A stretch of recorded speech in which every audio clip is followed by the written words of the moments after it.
Olá, turma 901. Aqui quem fala é o professor Anderson e vamos então dar início a mais uma das nossas aulas.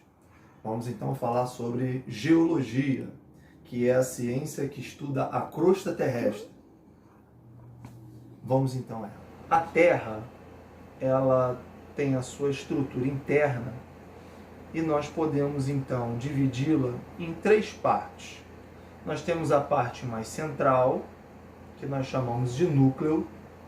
Temos a parte mais espessa, que é a intermediária, chamada de manto, e a parte mais externa, que é a crosta terrestre. O núcleo, ele também é conhecido como NIF. Por quê? Porque a sua constituição é principalmente de níquel e de ferro. Então, tirando o Ni do níquel e o Fe do ferro, se denominou então de NIF. Esse é o nome que se dá ao núcleo da Terra. E vale lembrar também que são as duas partes sólidas do planeta, que é a crosta terrestre, a parte mais externa, e o núcleo interno, a parte mais interna do núcleo, que também está numa pressão muito grande e por isso ele se encontra no seu estado sólido. Lembrando também que as temperaturas no interior da Terra são muito elevadas. A crosta terrestre, na qual nós estamos, a parte física, sólida do planeta, ela é a mais fina, é a que tem a menor espessura das outras duas. Então está aqui a crosta terrestre, é a parte sólida da Terra, formada por rochas e minerais. O manto se localiza logo abaixo da crosta. É constituído principalmente por material pastoso e magmático, ou seja, logo próximo à crosta terrestre, esse material está aí no estado pastoso.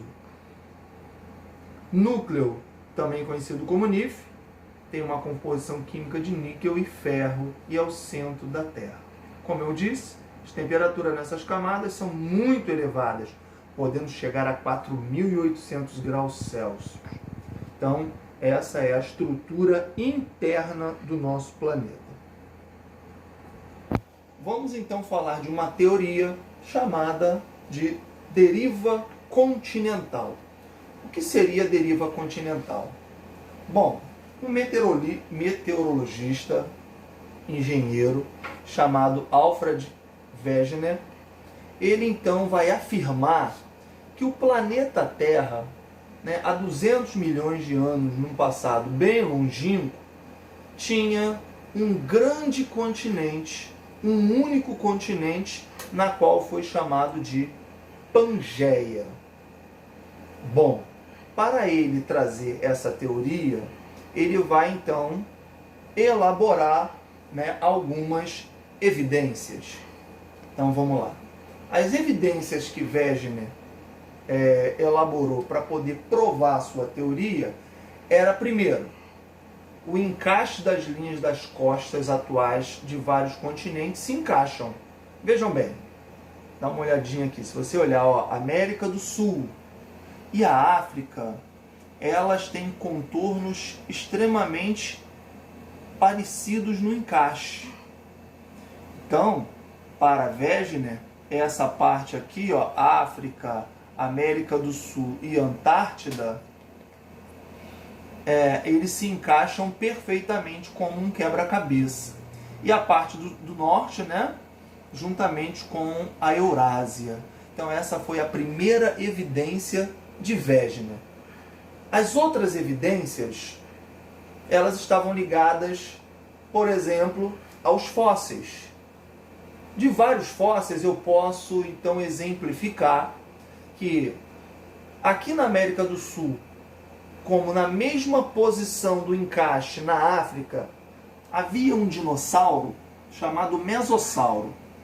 Ele era um dinossauro pequeno, de pequeno porte, ele devia ter uns 80 centímetros aproximadamente. E ele se encontrava em ambos os continentes, na mesma parte onde eles se encaixavam. Ora, aquele animal seria incapaz de atravessar o Oceano Atlântico para se verificar a espécie nos dois lugares. Então isso também foi uma evidência paleontólica. Uma outra evidência é a continuidade de estruturas rochosas entre as costas da América do Sul e o leste da África. Então a gente verifica que há cadeias de montanhas que, ao se colocar junto os continentes, a gente percebe que é uma continuidade.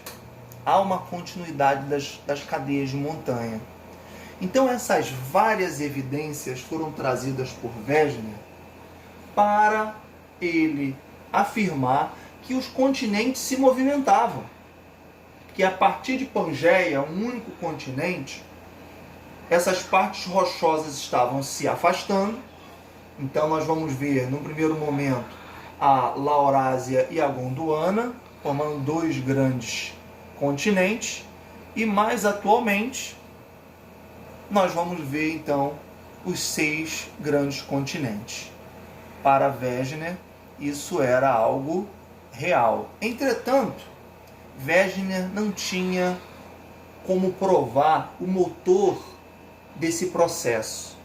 Como que os continentes se movimentavam no assoalho oceânico? Mais tarde, já na década de 50, 60, mais especificamente em 60, vai se verificar então que no interior do nosso planeta,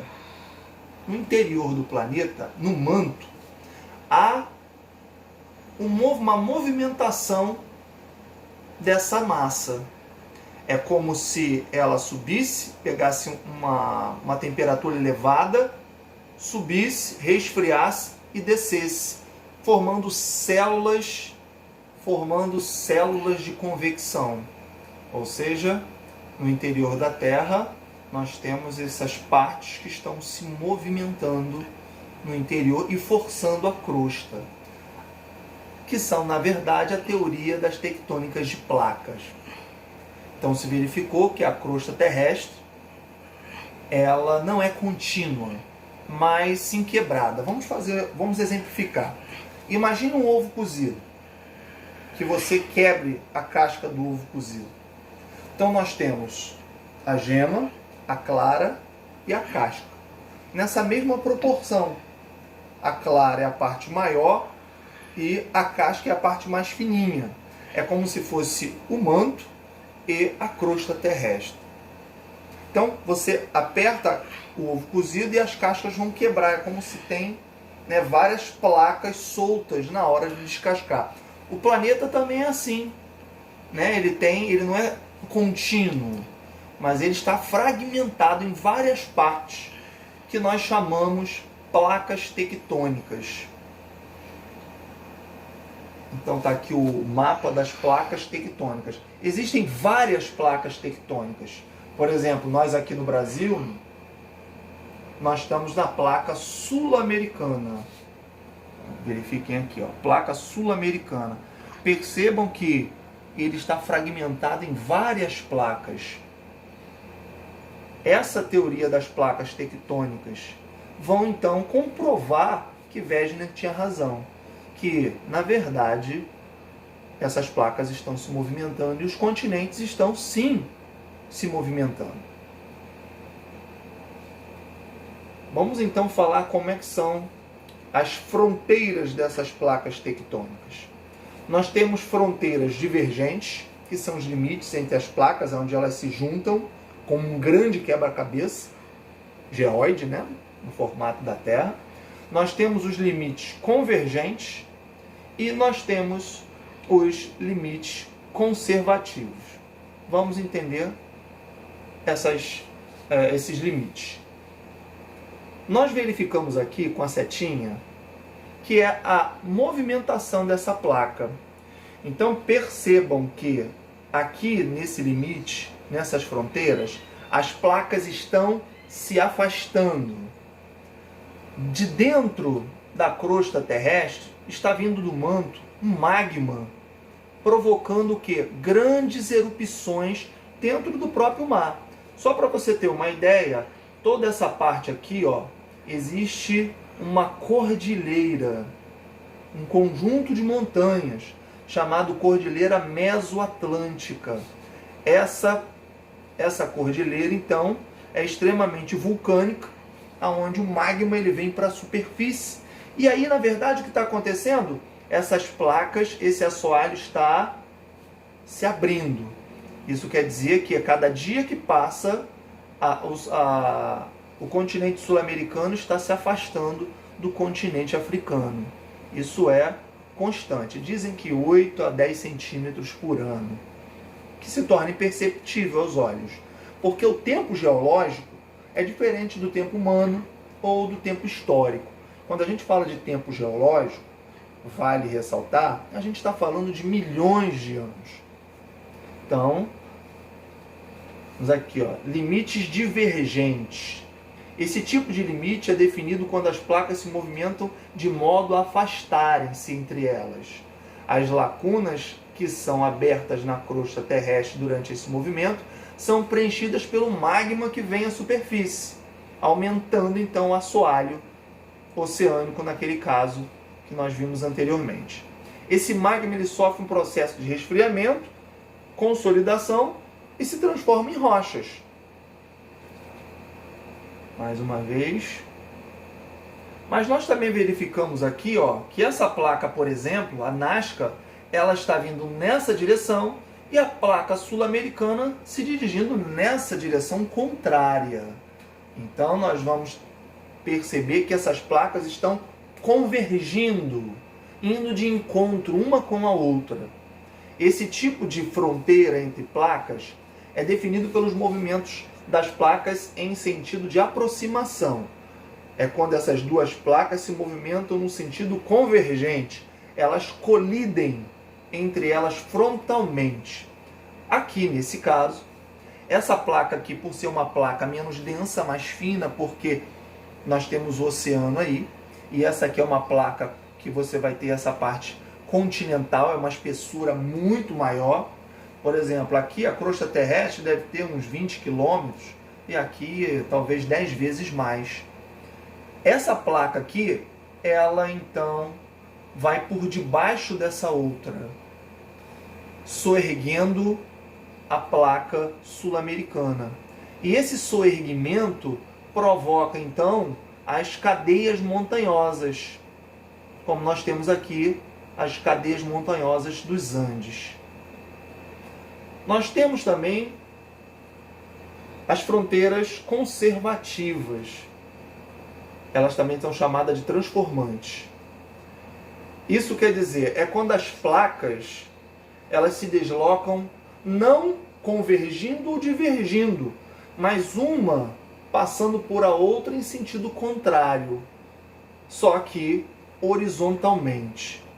Nós temos uma falha conservativa muito famosa, que é a falha de San Andreas, nos Estados Unidos, na Califórnia. Dizem os especialistas que essa parte, né, vai se desgrudar do continente. Nós temos aqui, ó, uma figura que fala da falha de San Andreas, ou falha de Santo André. Aqui nós temos esquematicamente figuras que exemplificam as fronteiras, ou melhor, o tipo de fronteiras entre placas. Então temos as convergentes, uma se choca contra a outra, e esse choque ele ocasiona abalos sísmicos, nós conhecemos como terremotos. Percebam aqui, ó, uma placa na direção da outra. Nós temos as divergentes, isso quer dizer quando elas se afastam e o magma saindo do interior para poder recobrir o assoalho oceânico das rochas. E as placas conservativas ou transformantes, como queiram, elas se movimentam em direções contrárias, mas na horizontal. Essa fricção entre as placas também produz abalos sísmicos, terremotos. Vamos falar um pouquinho sobre esses fenômenos, que nós chamamos de agentes endógenos. eles modelam a superfície terrestre, eles modificam a superfície terrestre, mas são agentes que vêm de dentro. Por isso nós chamamos de agentes modeladores do assoalho, da superfície terrestre, que são endógenos. Vamos lá, o vulcanismo é um fenômeno geológico natural determinado pelas atividades vulcânicas. Bom, quando do interior da Terra, lá no manto, o magma ele chega à superfície, esse magma ele perde gases e aí nós denominamos então isso aqui de lava vulcânica.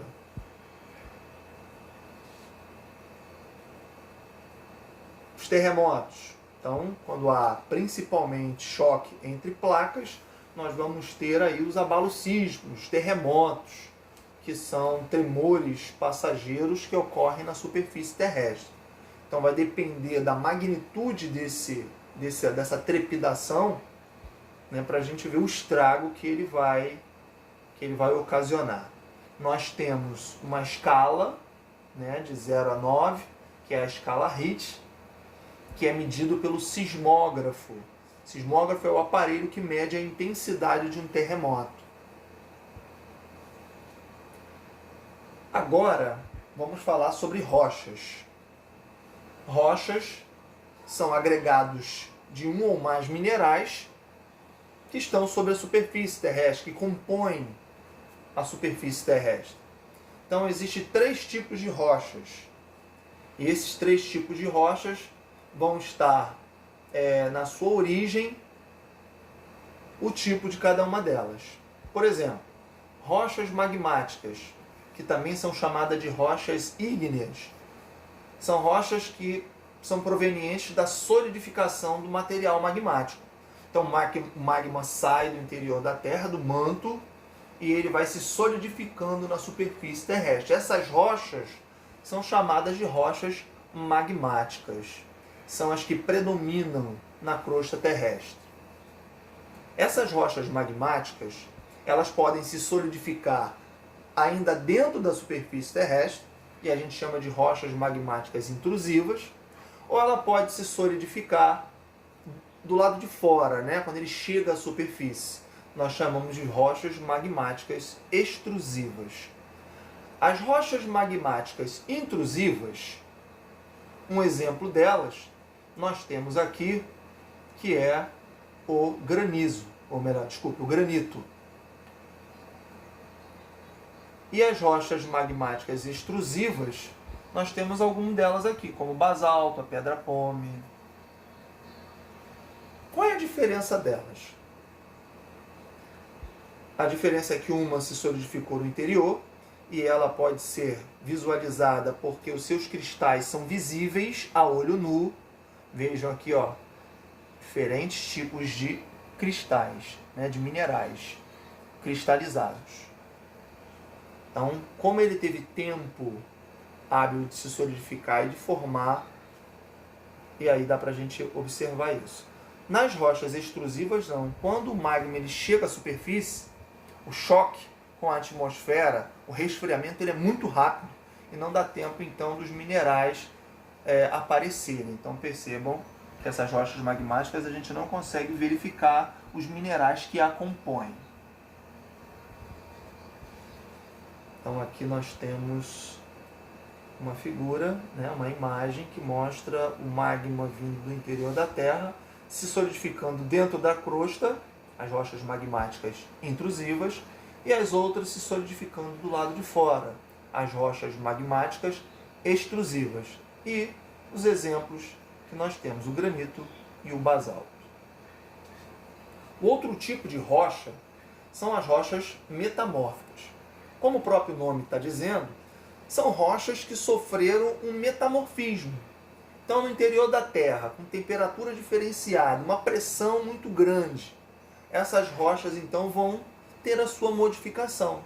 Por exemplo, aquele granito que a gente acabou de falar, que era uma rocha magmática, intrusiva, submetida a uma pressão e uma temperatura diferenciada, ele pode vir a se transformar num gneiss, que é uma rocha metamórfica e que também é muito utilizada na construção civil e na pavimentação.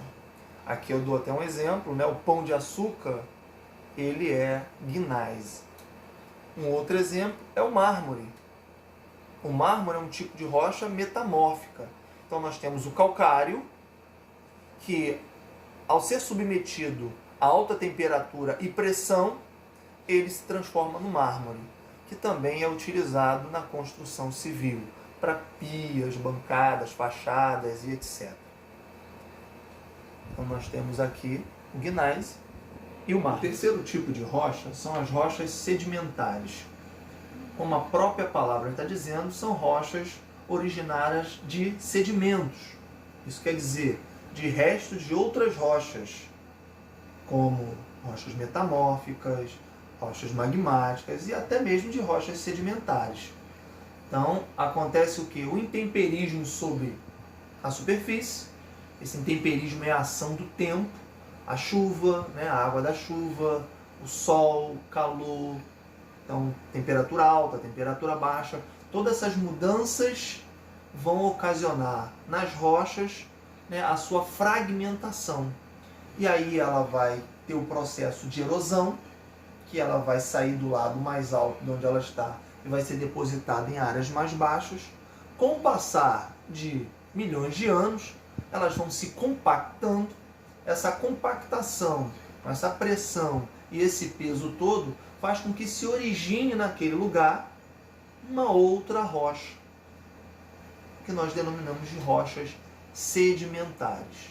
Então nós temos aqui o exemplo de duas rochas sedimentares, que é o arenito e o calcário.